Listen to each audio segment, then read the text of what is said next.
Welcome back to the Let's Talk Business podcast. I'm your host, James Price. And today, we unravel a fascinating business story.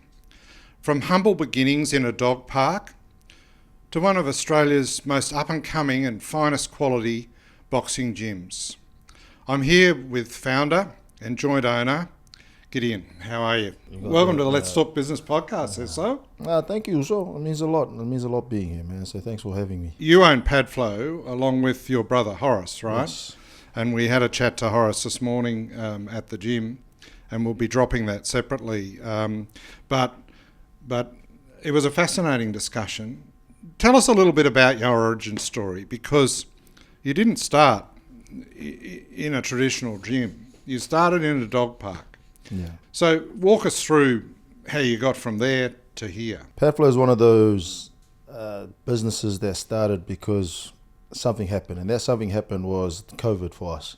So if it wasn't for COVID, your boy will still be lifting scaffold on the work side of his. Yeah, that's right. Is that right? I wouldn't say actually. I wasn't. I've actually valued a lot of scaffolding companies, and Yeah. knowing your strengths Yeah. as a coach, boxing coach, Yeah, that's that right. company would be highly valued. Oh, exactly. That's why I left.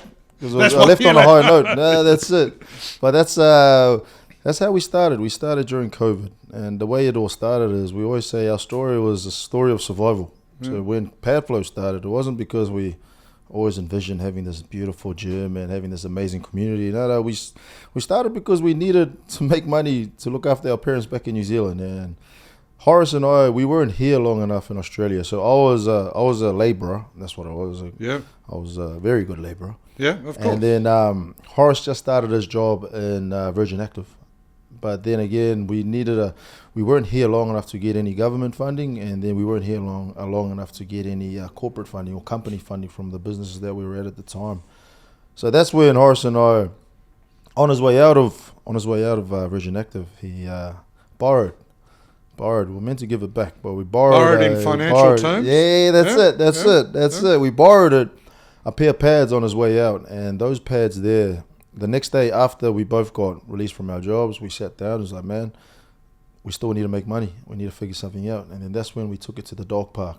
That's how the story of the dog park came to light. Amazing. Yeah. Yeah. And then at the dog park, people don't realize it was like the first I'd say month, it was just me and Horace showing up every day, just trying to put ourselves out there, just trying to get our name out there. And just But you were basically, I don't want to downplay it, but you were essentially busking, right? That's a beautiful way of putting it, man. That's exactly what it was. It was busking. And for us, it was a big part of it was when we figured out, we were like, man, I feel like we just need to go, hit them pads, and people will come flocking by the hundreds.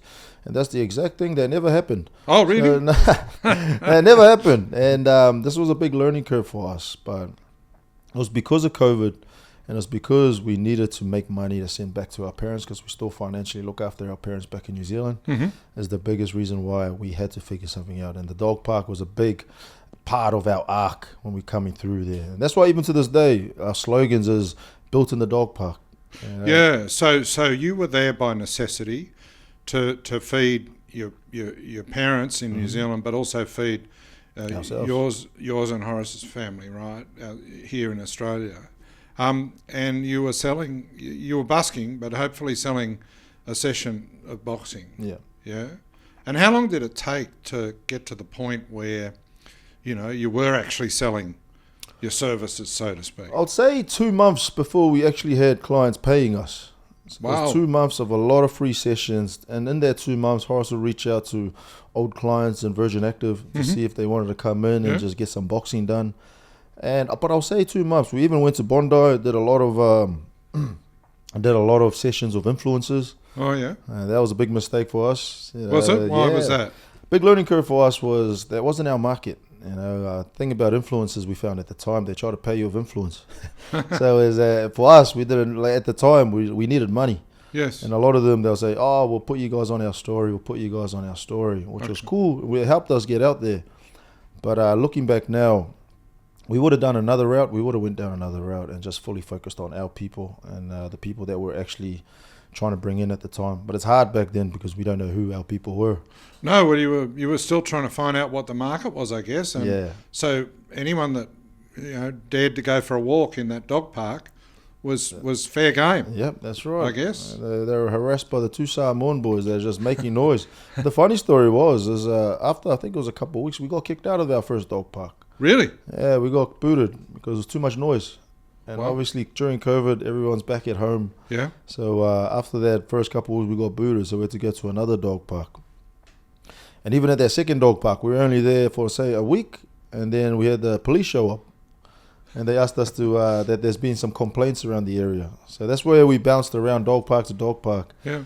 But then in doing so, I think after 2 months, that's when we started getting a little bit of traction. And we had someone come in, and they always saw us there. And they always come and do some free sessions with us. Yeah. But then it wasn't until the end he was like one of our last clients at the last part of our day. He gave us $60 and he goes, man, go buy you guys something to eat. You guys look hungry. So the busking that week was pretty good, right? It was good, man. Bro, we got paid $60. That was $60 more than we made every other week. So for us, we were very happy with that. And what that done for us was we sat down, and that's when the idea of Padflow became real, because we saw something come back. Like all this free time getting pushed out there. Finally, there was like a little bit of return on investment, and that kind of just kept pushing us to keep going.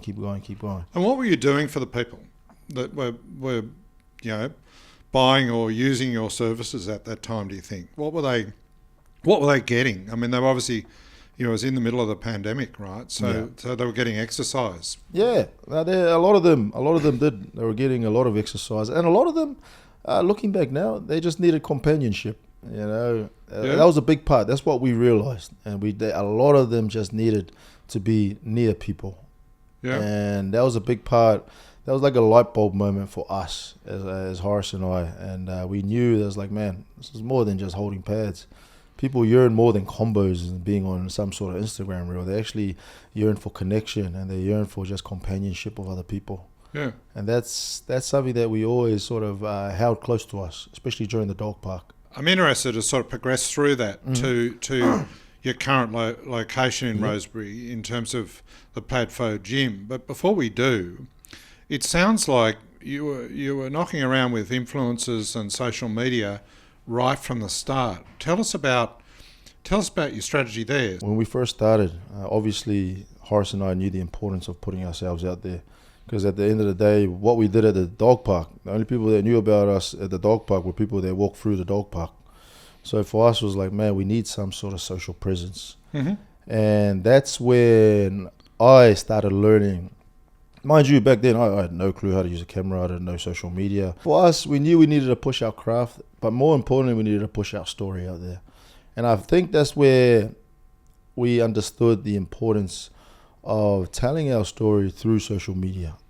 But yeah, that's where it all started, especially on the social media front for us, was during COVID. How did you know when you're actually halfway decent? Obviously, we started getting a lot more followers, but the biggest thing that we got were messages, were DMs from a lot of people. That was always been our gauge that if we're doing something right or not.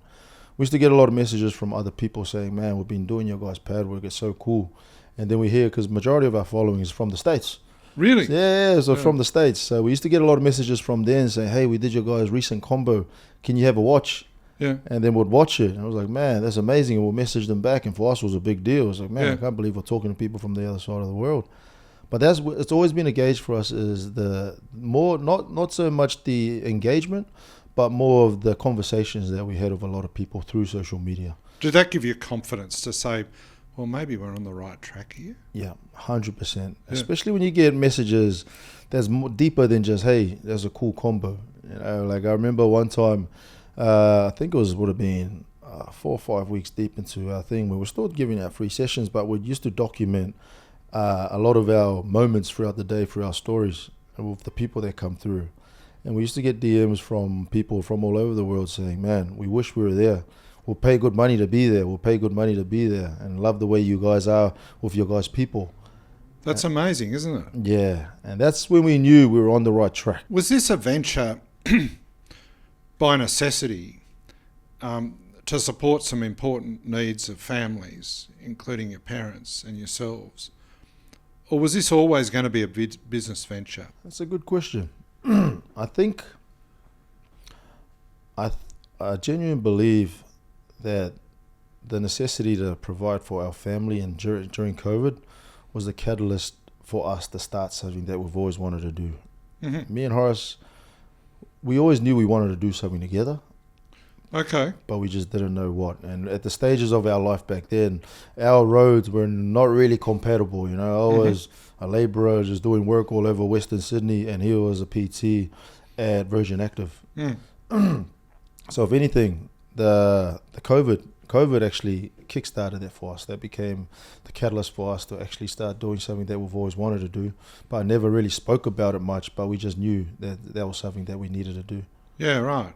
And then your schedule started to fill, presumably. Yes. Oh, bro, we had no idea how to do pricing. You know, Horace and I were like, when we first started, when you start with free sessions, you know, charging people $20 is a lot of money. You know, so for us, this is the mentality that we had at the time was like, we'll just charge them 20, bro. We don't want them to scare them away with price. But as we started doing that, but as our brand started growing, we had more people come in. They wanted to be a part of us. They wanted to pay $20. I was like, man, we're balling now, bro. We're getting paid $20. And at the time, it's not even $20 an hour. You split it in half. There's me and Horace. It's $10 an hour. What are you going to do with all that money, you know? Like, so we ended up, that's when we knew we had something going, because when we charged $20, our schedule started filling up big time. And this was over the pandemic too. This is when people were still a bit wary about doing one-on-ones with people at the time. But that's when we knew we were on the right track, is when our schedule started getting bigger and bigger. And then it got to the phase where Horace actually suggested, like, man, we need to raise our price. But at the time, it was a scary thought for us. Was it? Yeah, because in our minds at the time, it's like when you work so hard to get these group of people. Were you worried they'd go away? We worried that they'll go away. We're worried that they'll complain that we raised the price on them. Whoa, so that was a big step to go from 20. That was a huge step to go from 20 to 40. Well, you doubled it. Doubled it. Well, you didn't muck around, even if it was a big bro, step. No, that was How weird. did you deal with that? Well, you must have had a fair bit of demand there. Yeah. Yeah? That's it. And for us, it was like, because at the time, we were doing a lot of sessions. I think Horace, because he was doing most of it, I was just there recording. But he was doing like 50 to 60 sessions a week at a point. Yeah. And then our worry was if we raised the price, it's like, man, that number will half. But then what happened was interesting. As we raised the price, a majority of our clients, they stayed. And then on top of that, the ones that genuinely couldn't afford it, like we understood, their spots got filled up with other people that wanted to be a part of it. So it sounds like the ones that stayed, double the price, they were obviously getting a lot more value than they were paying in initially, Yeah, and that's, looking back now, it's like, I see why they were more than happy to pay double, even though it was like 20 to 40. Is one thing we've always prided ourselves on is over-delivering. And looking back now is our value far exceeded our cost, like our charge, what we're charging them. And we didn't know it at the time. Right. But now is like, as time went on, that belief in our value got higher. And as that went higher, the price started going up and up and up. And that's something that we learned big time during the dog park. And you still espouse that in your gym today, Yes. by the sound of it, right? Yeah. So those early learnings about pricing and value are key to, do you believe, to your success now? Yeah, 100%. And I think a big part of it is self-belief as well. It's like Horace, he's always believed that, like, man, we can do this. It's like that's just him. You spoke to him today. He's always had this, there's no doubting. He's got that silent confidence that he can do. Like, man, and he always tells us, like, bro, if they can do it, bro, we can do it. And that's always been him. It's like, man, we can do it. And then at the time, I was just trying to get the belief to match the value that we're putting out there. And then on top of that, raising prices just to justify our time as well. And that was a big one. But that's something we always played around with. And then we got to a point where we raised it. Like we were during the dog park days, like at the peak of our powers. I think we were charging like, what was that, 120, and this was during COVID, which was a lot of money back then as a trainer. And it was just 120, and we were having like 50, 60 sessions a week. And the punters would come in and they'd have to deal with the the dog poo in the park and That's yourselves, basically. Yeah. Outdoor situation. Yeah. But so where was the value coming from? The value always came from two things. It was like, obviously, when it came to the boxing side of things, Horace, one of his biggest gifts, and I think this is the big reason why we grew so fast on social media, he has an ability to translate the complexity of boxing into a simple language that everyday people can understand. Mm-hmm. So we made boxing accessible to anyone. And we still hang our head on that. Right. We were going against, when we first started, we copped a lot of hate from our own peers. So why is that? Why is that? I genuinely believe that a lot of it was envy, and also is like these two random Samoan boys that just came out of nowhere, and he's got this amassed this great following, and then on top of that, making a lot of money at the time in the dog park. Yeah. And a lot of these guys have been doing this for years, and they haven't managed to figure that out yet. So when they see two new Samoan guys doing flash pad work, where in their mind is like, that's not real boxing, to see them come and do so well, I genuinely believe it created a lot of envy, and it created a lot of hate, and it was showing through a lot of the comments online. Was it? And that's something we had to navigate through. We've never gotten hate like that online before. So you were controversial. Yeah. Not only because you were, teaching in a dog park or coaching in a dog park, but you were doing something that the industry wasn't used to. Right? Exactly. It's like something new that was coming through. And it's a controversial thing in boxing is a lot of boxers, a lot of old timers, a lot of coaches, they don't believe doing in like pad work, fancy pad work. They think, oh, that's just for the Instagram, that's for this. It looks good, but it's not really real boxing. Yeah, it's not real boxing. That's the whole thing. This isn't real boxing.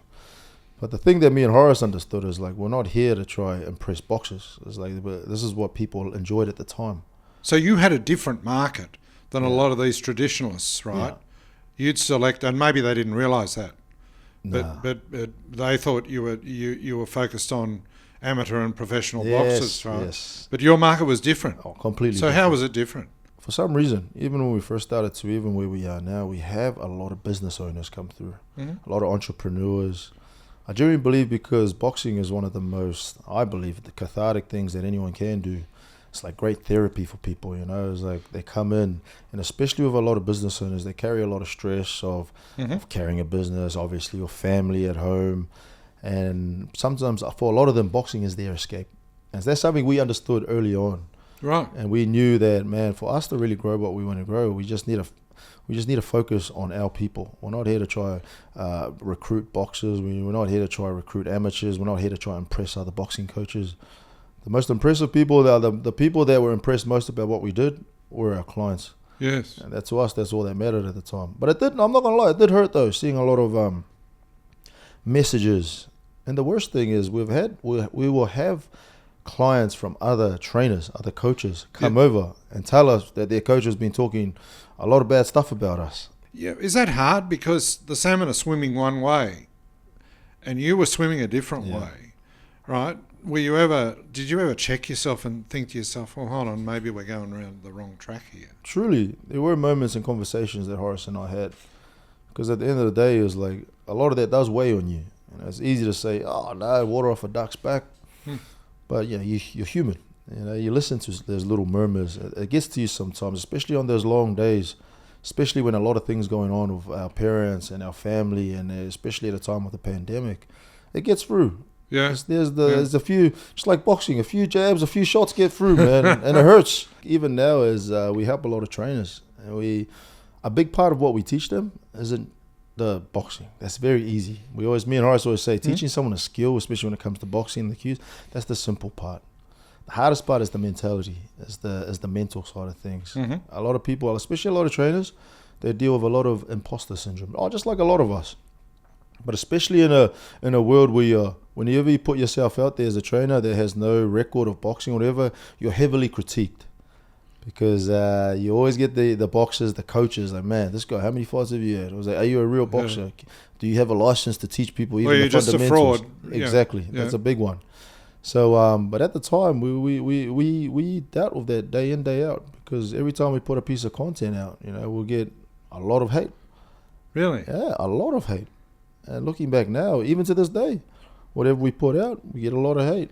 I find it really interesting, but in essence, it appears that you chose a lane that was different to the lanes that were traditionally on offer in the boxing world. And rather than change that lane, you've decided to stay pretty much in that lane, right? At the expense of moving on too quickly. Modest beginnings in a dog park doing PTs to your second Spa Wars event only last Friday, where you had, well over 100 people there. You had 14 fights on the card. You had 3 hours of talent right across Sydney from Padflow Gym and other gyms, and you had Australian boxing royalty in the Rose Brothers in the crowd, and you reflect on that issues about the hate media and what have you. Does that give you a sweet sense of success? Yeah, it does. It does, because to us, a lot of that hate, it gave us a little chip on our shoulder moving forward. Did it? And yeah, it did. It was like, for us, so it gave us a little, even though we didn't need it. It was like, Horace and I, you know our why, reason why we do stuff anyway. Hate, regardless of hate or not, we're going to do it anyway. But it did give us a little bit of a chip on our shoulder. But to finally be into this position where we done amazing events, we have a great fighters underneath, under us, but more importantly, we have a great community. Because for us, that's always priority. It's like, to get to this position now and to look back, it's like the hate, it did get to us, but at the same time, like, we do believe we're going to do this anyway. We're going to do this. You're going to prove them wrong. Yeah. Was there a sense of that? It was, but for us, something that always outweighed that is we wanted to prove ourselves right. And that was the biggest driver for us. We wanted to prove ourselves right because we have so much belief in us.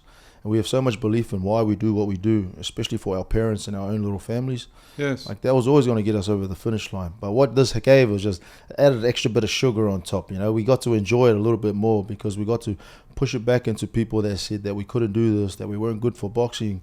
And now we're in a position where we are. It's a sweet feeling. You're taking this further though, because I understand, and I flip back to the dog park, you didn't just help those people physically in the dog park. You also released some stuff online to help other coaches at that time, right? Mm-hmm. So what did you find with that? And what did that give you in terms of confidence to actually, take the business further and get a physical location as a gym? Yeah. So the big part, I think that was one of the most pivotal moments in our journey was when we went online. And the fact that we created, it was like these combo bundles that we're selling people. Yeah. And we knew we were doing something that was admired by a lot of trainers. Is when we released it, we had people from all over the world just buying it. So what was it? It was just like, man, looking back now, it's quite embarrassing to even say what it was. All we did was we did a combo. I'll slow it down, like just go 0.25 zoom, and then just chuck what we did on it. It was like jab, 2, hook, down. Hey. Yeah. That's why we look back now, it wasn't our best work. But then at the same time, it's like people loved it.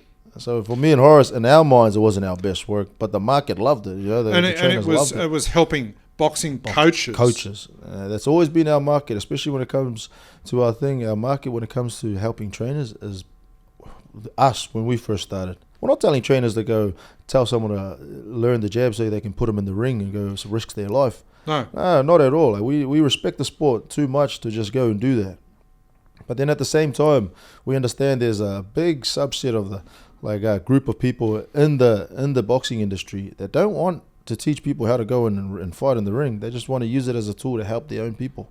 Very interesting. So that's the people that we're in. That's the hole that we're trying to fill in that place there. And the first online content that you released was a formative step in figuring out that you could scale the opportunity without being time based. Yes. In other words, you might have had a full schedule on your PTs, but you could also have a revenue stream from selling boxing online to trainers. Yeah. And that kind of opened our eyes to realize that there's more to business than just doing the same thing over and over again. Because we realized we hit our capacity. What we're going to do is just keep raising the prices. Even if we're charging $500 a session, we still can only do 40 to 50 sessions a week. Yes. So that was a big eye-opener for us. And I think that was this. After that was the catalyst that started everything, where we wanted to start opening up our own space because we started making a lot of money from online. Yes. We started putting that aside, and then we knew one day we will need that, and then that's how everything slowly started snowballing into where we are now.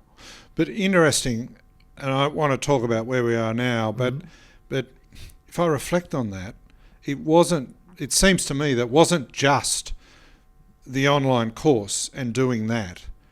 The fact that you'd done socials from day one and told your story meant that you had how many followers at that point? Well, I think within 6 months, 6-7 months, our first year, we got up to like 50,000 followers. Whoa! And it's not, as we know, it's only one measurement, Yeah, right? yeah, 100%. And you were talking about the interaction and DMs being important. That's it. But, when you released that online course, you actually had an audience that you'd curated and developed Over time, right? Yeah, that's right. So, people listening to this and thinking, okay, I'm in business, I'm time-based, how do I scale my business? Oh, I just need to release it online and it'll go off. Well, you'd done a bit of foundation work to make sure the going off actually had some substantiation. Yeah. Yeah. No, that's right. And it's funny, we even to this day, there's always been a direct correlation about the amount of content we put out and how much money that we make. I don't know how the science behind that works.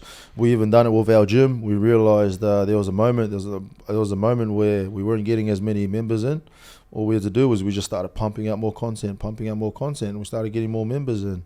Very interesting. And that's where we knew the importance of social media, and we knew that it had to be an integral part of our business. Yeah, look, I mean, I think it's fascinating. If I reflect on your story, it's a combination to me of two C's, craft and communication. It's kind of a neat confluence of both, right? It's excellence in the craft of boxing, the fundamentals, the technique, the development of the craft, which is all about, a lot to do with Horace's capability. 100%. And then it's the communication, the content, the way in which you make that relevant to your audience. Putting those two together seems to me to be how the sparks are flying. Yeah? Would that be right? I agree. No, I agree 100%. Yeah. It is. I like that. The two C's. The two C's. I use that one, bro. How did you get to a gym state? It was 2 years in. We were bouncing around spaces. We were going to different gyms. We're like, we'll pay them rent just to use the space. Then it got to a point where they let us use it for free because we were bringing traffic through there. They were getting benefit? Yeah, that's it. And then it got to a point where a lot of our members, that's what I love about our members, they have our best interest at heart always. And a lot of them goes, man, why don't you just open up your own space? And we hear that a lot. We heard that a lot. But me and Horace were always like, it was always in the back of our mind. We wanted to give our people an HQ. Even for us, we wanted our own space that we can call our own. Yeah, and in a way, that would have been like a beacon of that we made it out of the dog park. And then that was a big driver for us. It wasn't until Horace and we had some money stashed aside. But one thing we didn't understand at the time was how money worked when it came into business. How to open a business, how to get a place. Yeah. How that all work, how to get equipment, how to get debt, or all this other stuff. And it wasn't until one of our other members, he's a good friend of us now, he's still with us now. He's one of our first ever members at the dog park. He's the one that helped us get over that line. Really? Yeah, he helped us get. He's the one that got us together. He taught us a lot of business. About business structure, about financing your start. Yeah, financing the start, and then also teaching us the structures of how to keep everything going. And then he even taught us a lot of numbers. One thing we used to have was like spreadsheets. And he took time to make sure we understood that, because he said, what we have is something special, man. And he goes, I want to help you guys understand this stuff because it's very important. Yeah. And ever since then, it's like, man, we've been obsessed with learning more about business. Yeah. So you're business owners. Yeah. So you've changed from PTs to business owners. What's the difference? Well, surely they're the same, aren't they? Personally, it's like obviously the passion of helping people is always there. But now when you add the business aspect into things, you're trying to find ways that we can leverage to help more people. Find ways that we can leverage to touch more lives, to do more things, to bring in more funds there so we can do bigger things. Yes. So bring in more things that we can help our parents, help our families. And when it comes to the business aspect of things, we knew that we needed to get better at what we did. But at the same time, when we ran a business, it wasn't just about taking someone for a session. It was about managing funds, understanding numbers, and then on top of that, finding ways where we can provide more value and then use what we have to help more people. And I think that's always been the constant battle for us, was trying to figure out how we can keep leveraging that, because we hit a place where the roads went like that. You know, we were doing so much things, because at the end of the day, there's so many things you can do to try to push the needle forward. So when was that time? Like, you went in, you set up your gym in its current location. I think at that time you had about, 12 members? Oh, man, we had 12 members for the first 2 months. So going in, you had 12 members, right? Yeah, so that was, we had 12 members for the first 2 months, which was pretty rough. Some pretty Was it rough? Members. Yeah, it was very rough. Why was it rough? Because your overheads, suddenly you went from few overheads in a dog park to significant overheads. That's the biggest part was it was the overheads, and but also a big part, especially when we first opened our gym, is we had that sense of it was like the imposter syndrome we got when we first opened up at the dog park. When we started at the dog park, it was like we're figuring everything out from scratch again.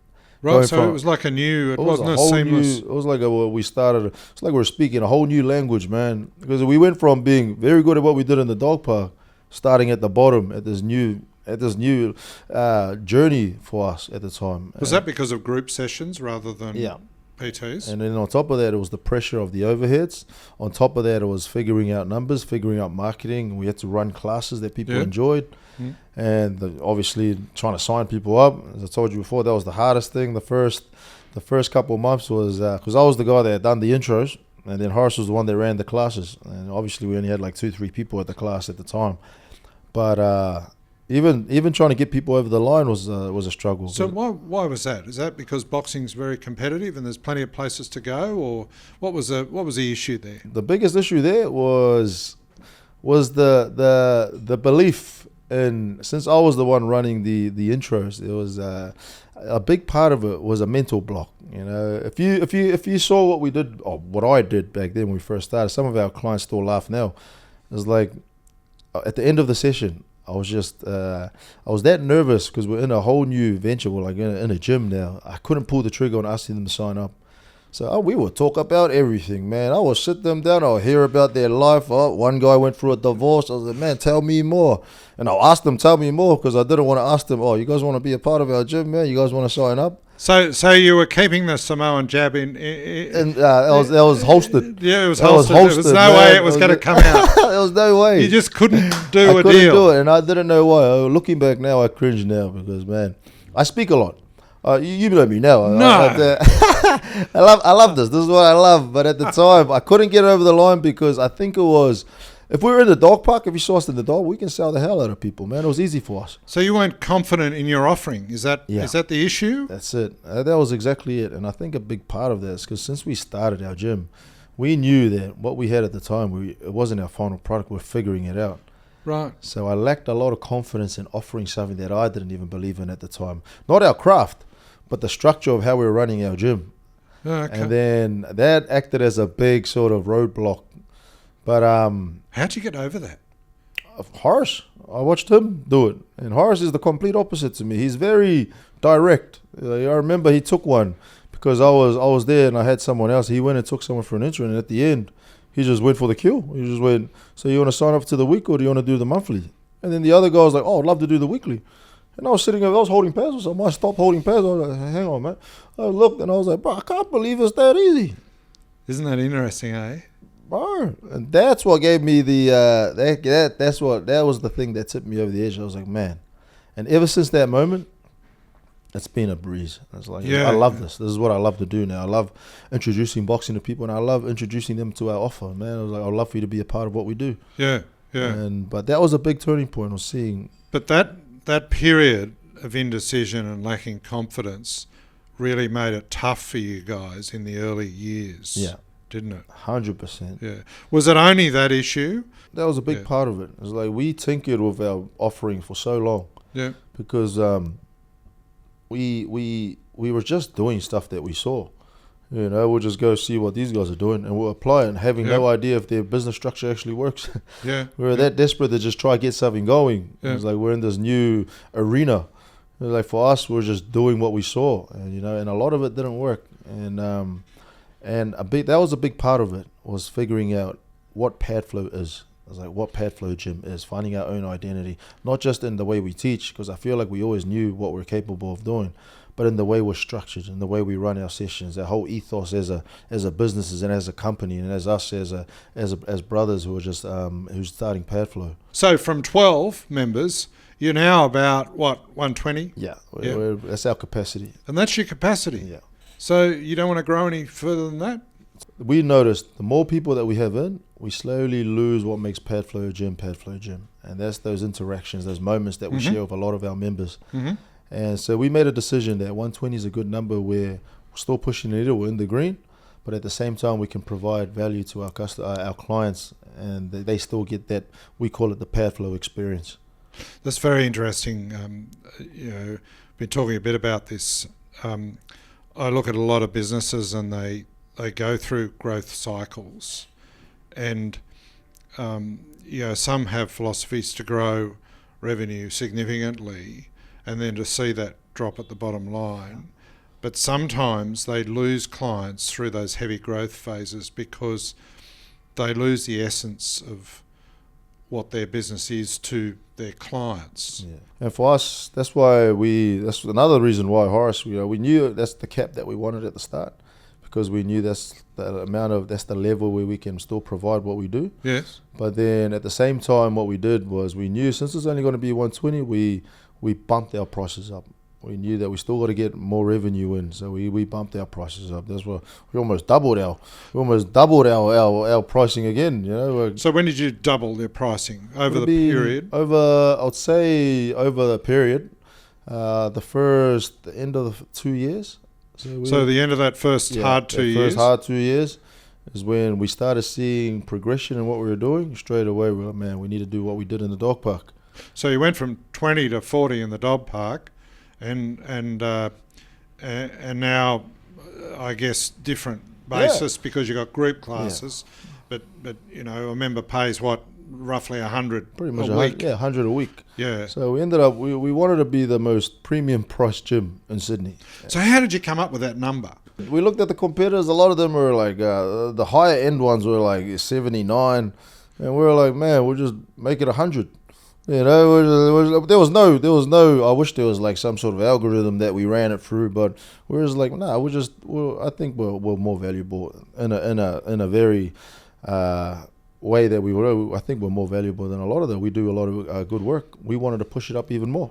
But I think you're being a bit modest, if I can say so, because it sounds like whilst you may have made some gut feel around the pricing number, it sounds to me like you know the quality and the value that you can deliver, right? Which is more, it seems to me, more your focus in terms of what you're trying to do, right? Yeah.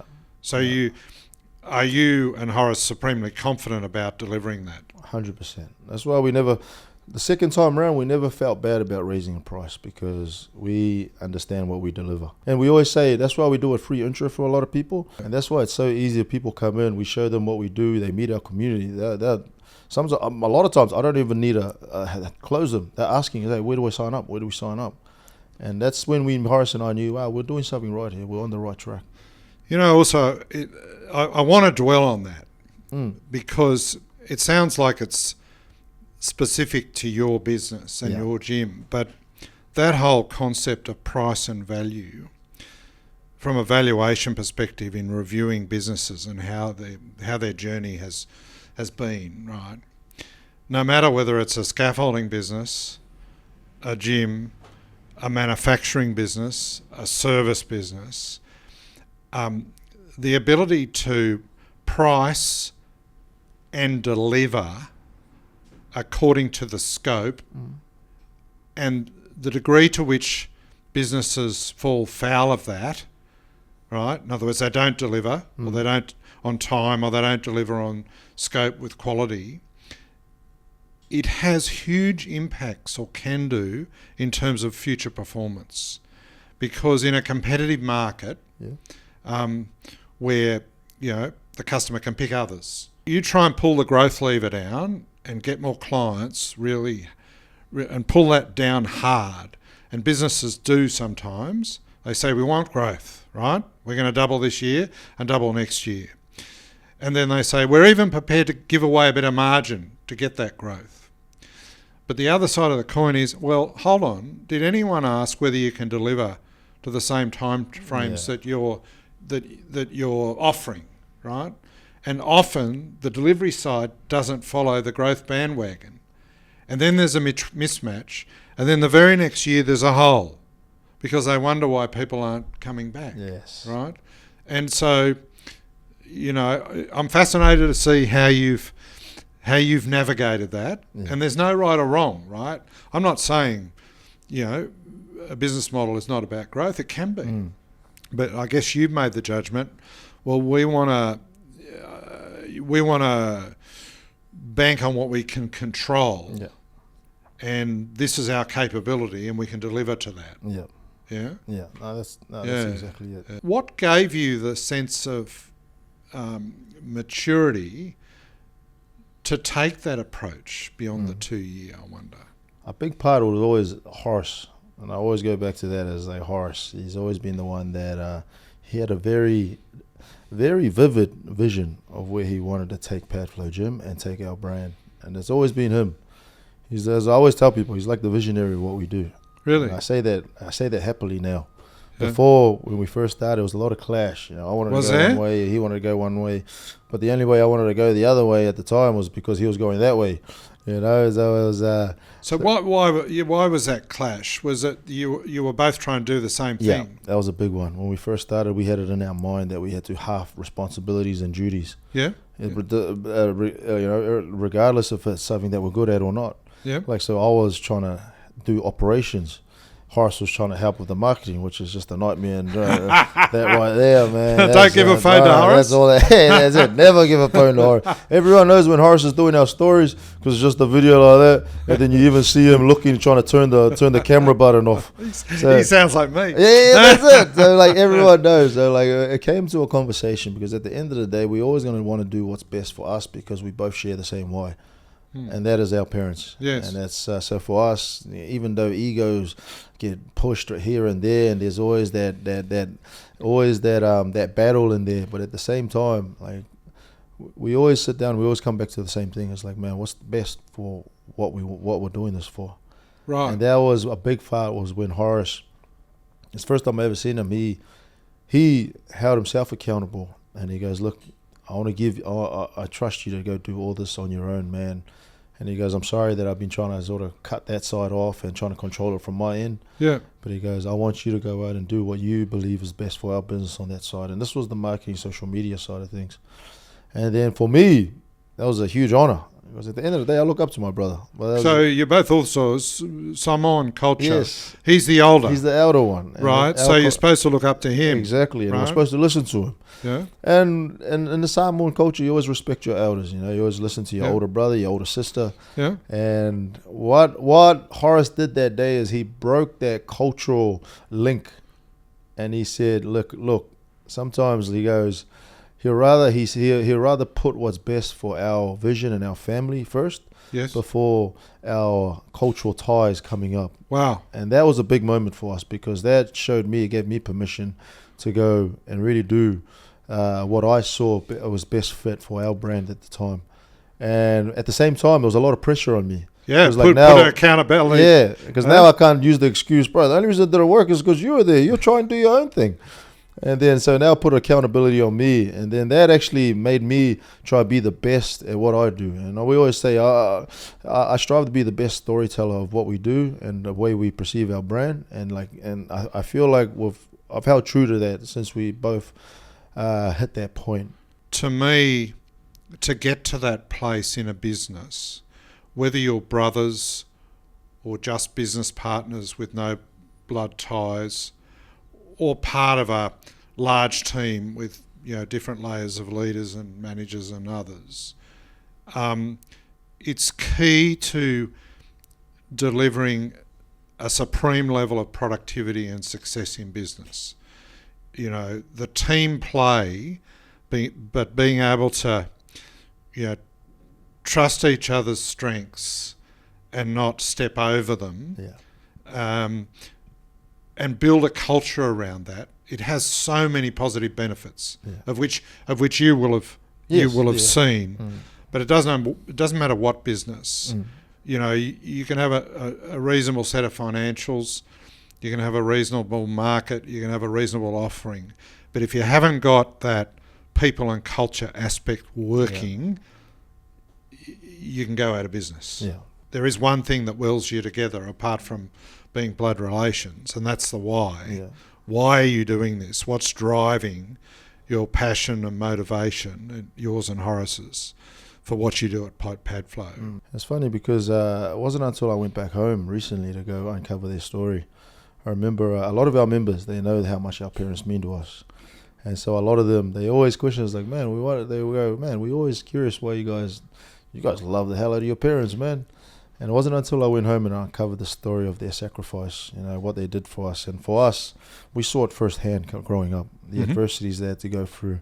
You know, a cyclone that destroyed our home back in Samoa. My parents forced, illegally immigrate to New Zealand, where we played hide and seek with the immigration for, 2, 3, 4 years at the time. And just seeing that firsthand, seeing how much our parents suffered, just in hopes, something that wasn't even guaranteed, in hopes that their kids can have some sort of a better future than what we had back in Samoa. And I think that's the reason why we're so passionate about our why is because we've seen it, we've lived it. And now we're in a position where we are. It's like we always tell people, like our parents, they sacrificed their dreams so we have the opportunity to live out ours. So Horace and I, we never want to do wrong by that.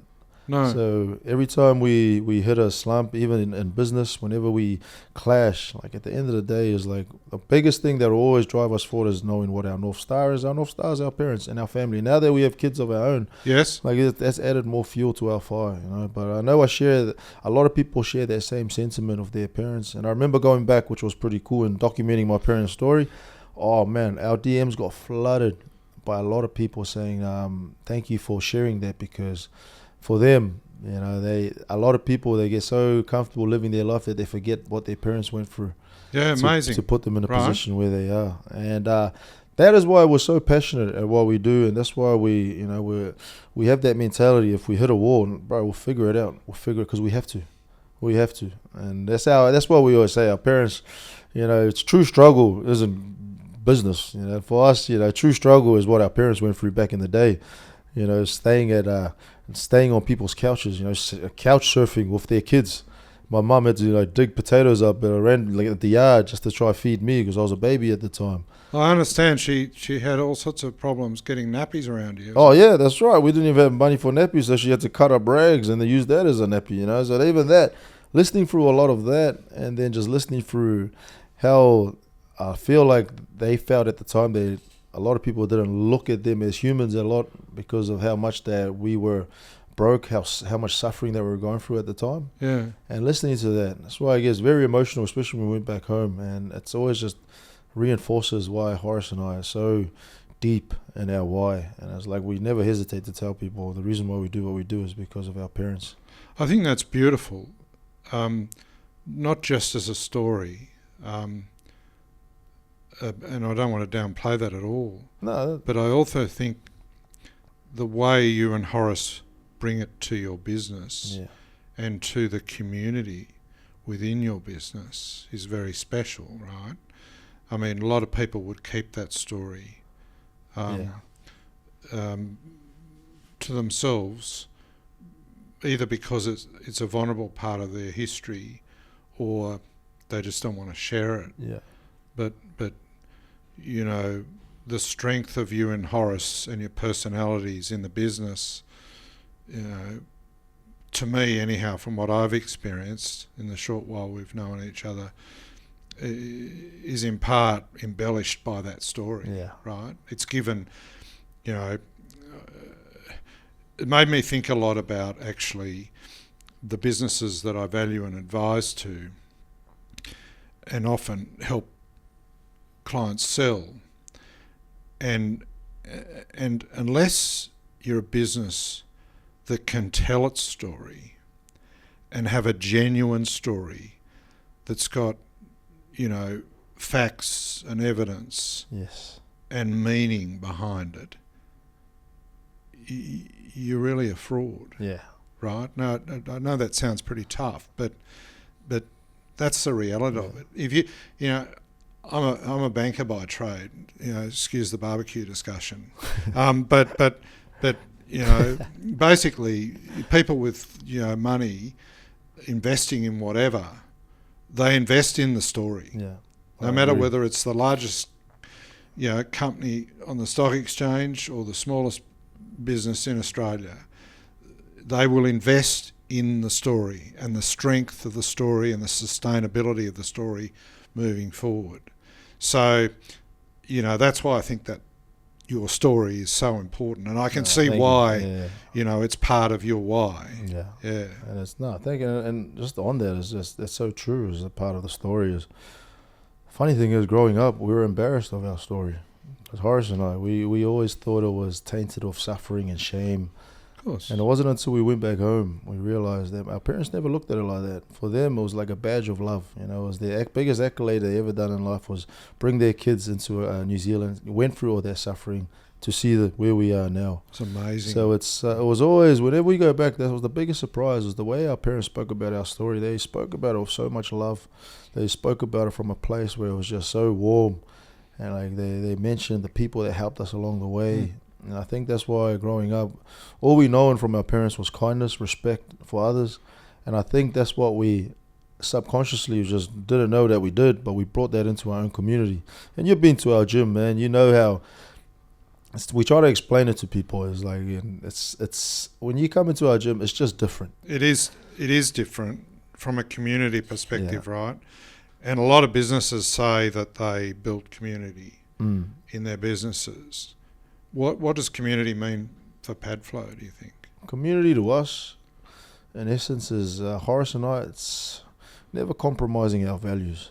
And it's like, when we first started, when we opened the gym, I used to Google how to make a community.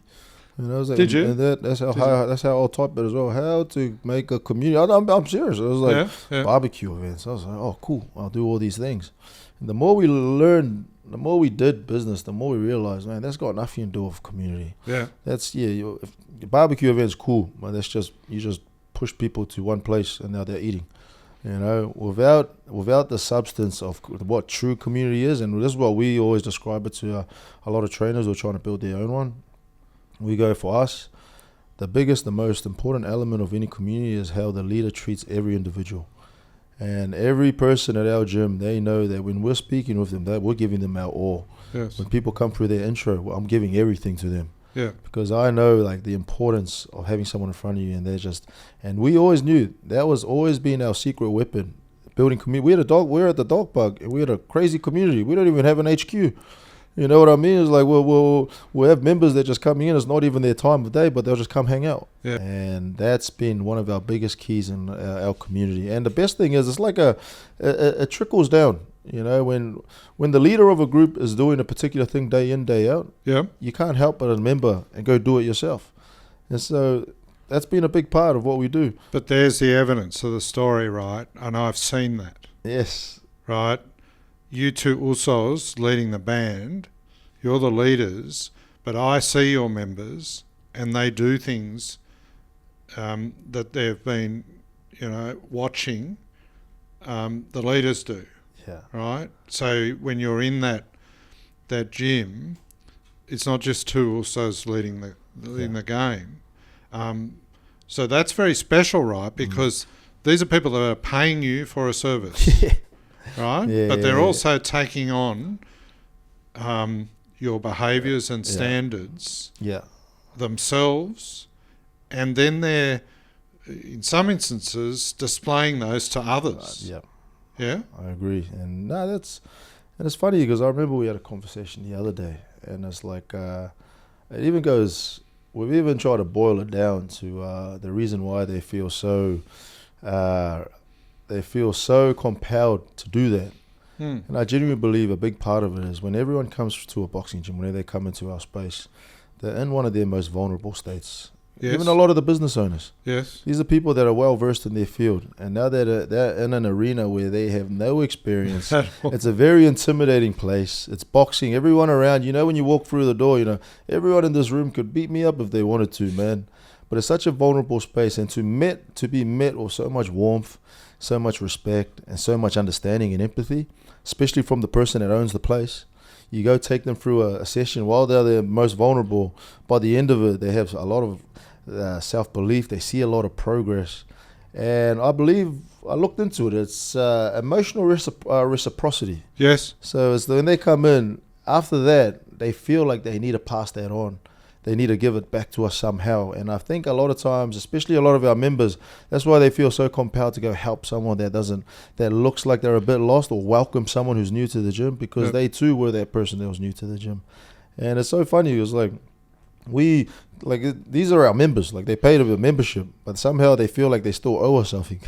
To me, that's a definition, sorry to be financial about it, but as a business valuer, it's a definition of sustainable earnings and sustainable value, because you're able to put a person who's a paying client in this case in a situation of vulnerability, but warm and genuine support, right, at the same time. Yeah. Now, if any business, gym, manufacturing business, construction business, real estate business, whatever, could do the same thing with their team, right? Not their clients, but their team. Vulnerability and warm support, sparks will fly. Yeah. Performance will go through the roof. And it happens, right? I see businesses that can engender that situation day in, day out. It's not on top of that before. It's funny, our community is our biggest salesperson now. When people come in, the biggest seller of our gym is the community, and that's something that we've always, because we love asking feedback from a lot of our members, especially people that have signed up. After the first week, we love to ask them feedback, and the big thing they always say is they've never been to a place where people are so warm and welcoming, and they love that. So do you get more members and more new members and new business from referrals than social media? Now that's it now. Obviously now we're pretty much at a place where we're blessed enough, we're pretty much at capacity. But before we hit capacity, a lot of it came from referrals. A lot of people, they have a really good experience. They tell their mates, and the big seller for them is they go on Google. They all tell us, they say, man, you guys' reviews. It's like when you go on Google, our reviews is like novels. People just writing novels. You got to chuck it in ChatGPT, summarize this.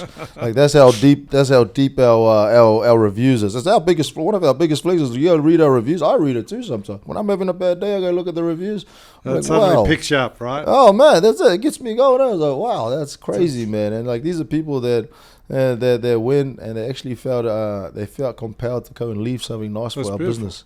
But that's and when they leave, man, we always pray they come back.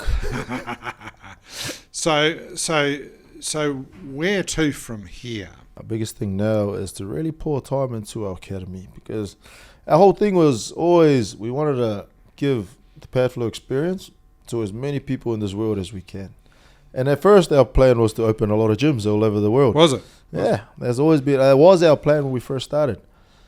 But then it hit to the point where Horace and we just feel like our time and effort and energy can be leveraged doing it in a different way. Okay. Where we can still have the same effect, but at the same time yield more return. Yeah. Not just through money, but just through the amount of people that we can help. So that's the whole idea behind the academy, is we want to help trainers, or even people that aren't even trainers, they want to use boxing as a tool to help people. Yes. So pretty much we're targeting the guys that we were when we first started. Yeah, right. It's gone is full the circle. dog park guys. And Right. that's our slogan now. It's like, man, we have this thing. A lot of people, they always message through and they go, hey, man, I'm in the dog park phase. So to them means they just started their journey. Yeah. And those are the people that we target. Those are the people that we want to speak to. And those are the people we want to pour time into, because I know twofold. What happens is we help them get better at a craft, and they get to use it. We genuinely believe that you get a lot of purpose when you use it as a tool to help people. But then on top of that, they get to spread the Padflow experience to as many people as well. So that's why we're finally going all in on this. We're not doing the Mickey Mouse one that we done on the first one. Where all your boy done was just 0.25 and then type some random stuff on it. No, now we're going very deep in this, and we wanna take a lot of time, push a lot of time into this now. Now that our gym's in the right place, the past year we've been pouring time into our gym. Mm-hmm. We wanted to make that very solid. And now we can pour time into our academy. And how do the two work together, or don't they? Are they separate businesses? They do. And in a way, I think everything that we've done so far links, even in ways that aren't directly through making profit. Or a lot of it is, for example, our academy. Anything that we're online works because we're validated. We've been certified. People go, who are these guys? They go, oh, these guys opened a gym. Then they look deeper. Oh, these guys train an Olympian. These guys train pros. These guys train amateurs. And then on top of that, they go, oh, wow, these guys started at a dog park, just where I am now. Yeah. So a lot of it links in a way where it validates what we do. And validates it gives the story, right? 100%. And then on top of that, people fall in love that we've documented our whole story. We've never hesitated to tell people why we do what we do. Yeah, and that's always been our North Star. And then that's why we didn't know at the time, but everything linked the way it was supposed to. It's an interesting step you're taking, which you've trialled, obviously, but the academy moves you away from a time-based business. Yeah, that's big. I mean, even though you moved from the dog park, which was one-on-one sessions, to the gym, which was group sessions, so you got some leverage out of that from a business perspective over your overheads. But as you say, it's given evidence to your offering, but now you're moving into a realm, not without trialling first, that is not time-based at all, right? But I guess it's leveraging your social media base, and it's training the trainer, effectively. That's our market now. Yeah, that's it. Did you ever think back when you were in that dog park that you'd be where you are today? I can only speak for myself, but I've always been the only see as far as tomorrow kind of guy. Yes. I was like, we'll learn today, we'll apply tomorrow. Learn today, apply tomorrow. Obviously, I always hoped for the best. I had ambitions that we will maybe open a gym, but to be at a point now when I mean point, I mean more impact. We have this big album of screenshots of messages that people send us. We never share it. We never put it out there in the public because to us it's very intimate. It's private, very personal. Right? Yeah. And when people trust us enough to share, like a lot of them, what they're going through, how we've helped them, a lot of them, how our content's helped push them through a lot of dark times. I imagine being at a place of opening a gym, but I never imagine having a deep impact on people just from guys holding pads at a dog park. And that's something that I even struggle today to sort of comprehend. And every message that comes through, it always just keeps, it's a pinch me moment because, when you first start, we just wanted to make enough money to look after our parents. And now we're impacting people on the other side of the world. So in that state, no, I didn't think we'll be where we are now. And thinking about your offering, the personalities of you and Horace live large in this offering, right? I mean, you can't but not see it from the moment you step in the door. Yeah. And even if you haven't stepped in the door, if you watch the socials, you'll see it. Owner risk is a big thing in business. From my experience in advising and valuing businesses, it's a sort of a double-edged sword in a way. It's very positive, and clearly it is here because, this business has benefited from, we put it before, craft to the supreme and communication to the supreme. So it seems to me that you're dealing with that risk by diversifying your offering into the academy piece. Yeah. Is that, do you worry about that risk, the owner risk, the fact that it's very reliant at the moment on you and Horace, or is that more of a positive than a negative for you? I think when we first started, when we tried to bring other people in, we felt that it was a big risk because we've always been a personality brand. Like people follow Padflow for the Usos from the dog park. It's part of our story. Yeah. You know, as soon as you put a different face to that story, you know, it loses its value and it loses its weight. Yes. And we learnt that when we started bringing on trainers, and it wasn't the fault of their own. I feel like at the time, you could put anyone there. You know, it's like we kind of set them up to kind of fail in a way because one, our expectations of what we do and the way we deliver value, I just think it's if you're someone that's not part of what me and Horace do is like it's very unsustainable. Yes. And then on another front, you know, it's we're at a point now where we want to get the most out of our time and our effort, especially now that we have our little girls. You know, the last thing we want to do is open up more gyms and then spend more time away. Yeah, I love that. And any business owner listening to this, big or small business, there'll be some owner risk in their business, and there'll be some positives and negatives and judgment calls around how to manage that. And I kind of like the place that you're at for you individually. 3 things that you've learnt over this journey to date that you'd like to share with our audience in terms of people. They mightn't be setting up a gym, they might be setting up another business. They're in the early stages of their business. Is there some gems that you'd like to share? Obviously, the biggest one is I know it's always said a lot, but have a very, very strong North Star, have a very, very strong why.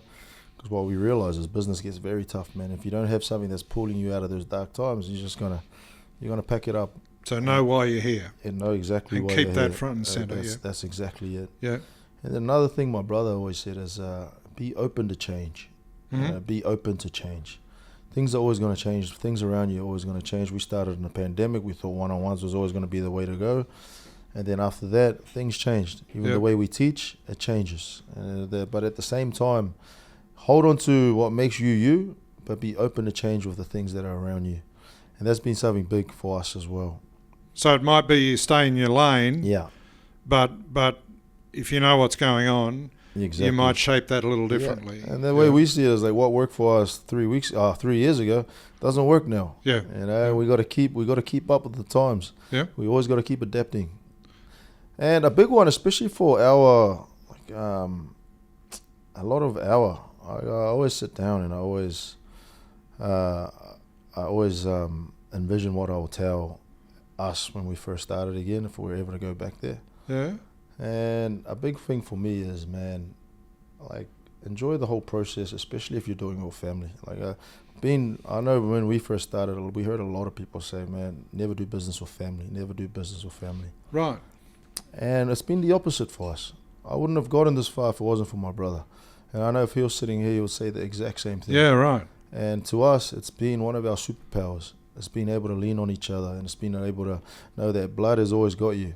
And whenever a tough time is hit, we both understand our why because we share the same one. Yeah, I love that. And that's our parents. And now that we have both of our girls, we have even a bigger why of why we want to do things. Yes. So a big part of that is, man, if you are doing it with your family, or man, just know if it's done right, it can be the best thing to ever happen to you. And that's been for us. The reason why we're here is because we have each other. Also, thank you very much for joining us on Let's Talk Business. I appreciate you from a lot of perspectives, but particularly for being so generous, you and Horace, with your story, your why, your ingredients of success, your learnings, and taking us into a world of boxing. Yeah. But so many insights for a range of business owners in terms of what you've learned to date, and I'm excited to see the next step. Yeah. Thank you, Marshall. Absolute pleasure. Appreciate it. Thank you very much. Thank you, bro.